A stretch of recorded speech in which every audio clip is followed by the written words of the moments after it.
Hello friends, कैसे हैं आप। उम्मीद करती हूँ आप सभी स्वस्थ और त्योहारों में मस्त होंगे।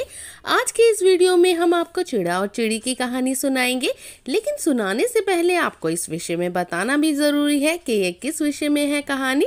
इस कहानी को कार्तिक पूर्णिमा के अगले दिन प्रतिपदा अर्थात पड़वा के दिन सुनते हैं। इस दिन आटे से घर बनाते हैं और आटे की ही चिड़ा चिड़ी बनाकर घर के बीचों बीच रखते हैं। उन्हें वस्त्र पहनाते हैं और आटे के घर में सारा सामान सजाते हैं। फिर चिड़ा चिड़ी को खील पताशे का भोग लगाते हैं।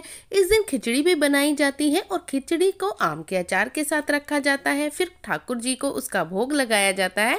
फिर उस प्रसाद को खुद ग्रहण भी कर सकते हैं। और आज के दिन चिड़ा चिड़ी की कहानी सुनी जाती है। ऐसा माना जाता है कि आज के दिन अर्थात कार्तिक पूर्णिमा के अगले दिन इस कहानी को सुनना या सुनाना विशेष फलदायी होता है।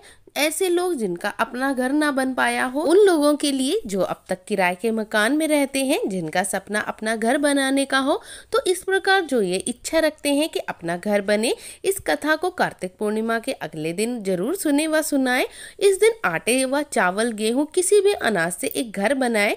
घर को आप अपने घर के आंगन, जहाँ पर भी आप रहते हैं, घर के आंगन, किचन, पूजा के स्थान, जहाँ पर भी आपको उचित लगे वहाँ बनाना चाहिए। सबसे पहले वहाँ पर साफ सफाई कर ले, फिर आटे से घर बनाए।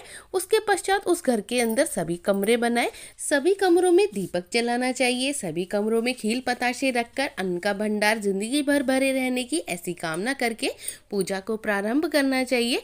हर कमरे में दिया लगाना चाहिए और जो घर का मुख्य द्वार हो उस पर भी एक दिया जरूर लगाएं और श्री हरि विष्णु जी से प्रार्थना करें कि जिस प्रकार मैंने ये घर बनाया है प्रभु, आप मेरे लिए भी आप उसी प्रकार एक सुंदर सा घर बनवा दीजिए।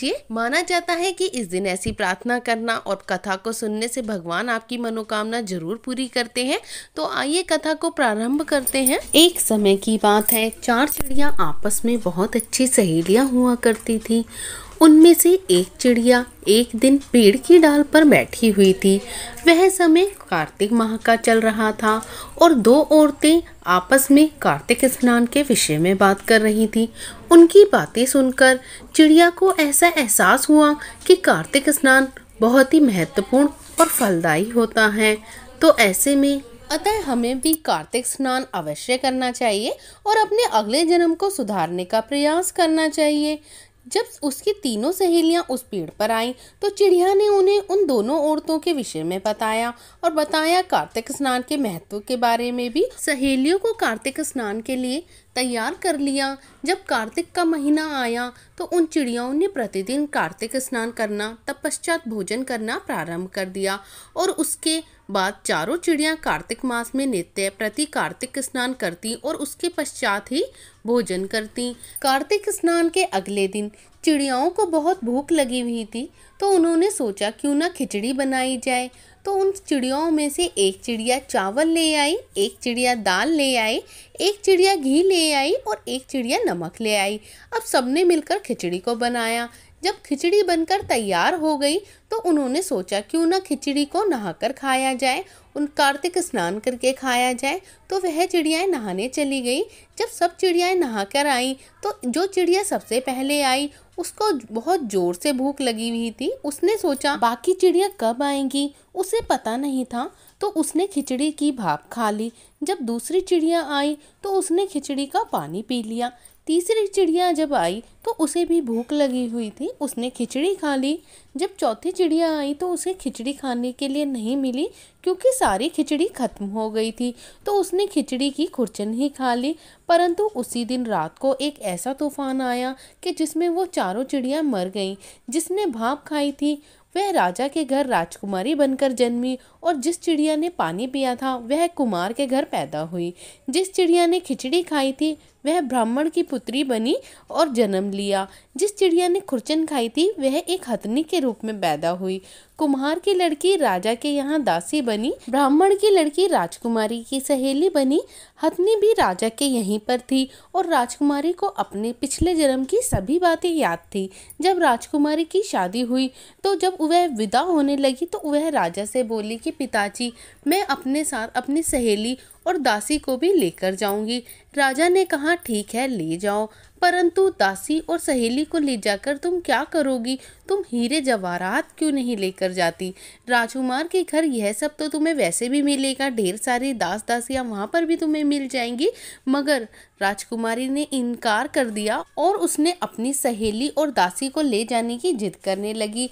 राजा भी मान गए और कहा ठीक है तुम इन दोनों को ले जाओ, परंतु राजकुमारी फिर भी नहीं मानी। फिर राजा ने पूछा अब क्या हुआ? राजकुमारी ने कहा पिताजी मुझे यह हथनी भी चाहिए। राजा ने कहा ठीक है ले जाओ और अपने दासों को कहा कि इस हथनी को भी राजकुमारी के साथ भेजा जाए। हथनी अपनी जगह से बिल्कुल भी नहीं उठी तो राजकुमारी खुद ही हथनी के पास गई और उसके कान में उसने कुछ बोला। राजकुमारी ने हथनी के कान में पिछले जन्म की सारी बातें कही, जिसे सुनकर हथनी तुरंत ही उठकर खड़ी हो गई और राजकुमारी के साथ चलने के लिए तैयार हो गई।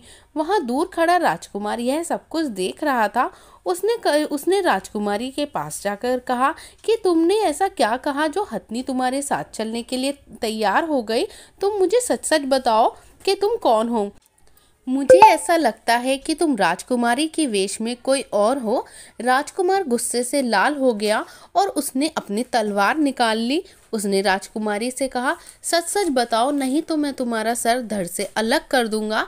राजकुमारी ने राजा से कहा शांत हो जाइए, मैं आपको सारी बातें बताती हूँ। राजकुमारी ने राजा को पिछले जन्म की सारी बातें बताई और कार्तिक स्नान का महत्व भी बताया। तो राजकुमार हैरान हो गया कि कार्तिक स्नान का इतना महत्व है कि एक बार चिड़ियाओं ने रखा तो उनको भी मनुष्य योनि मिली।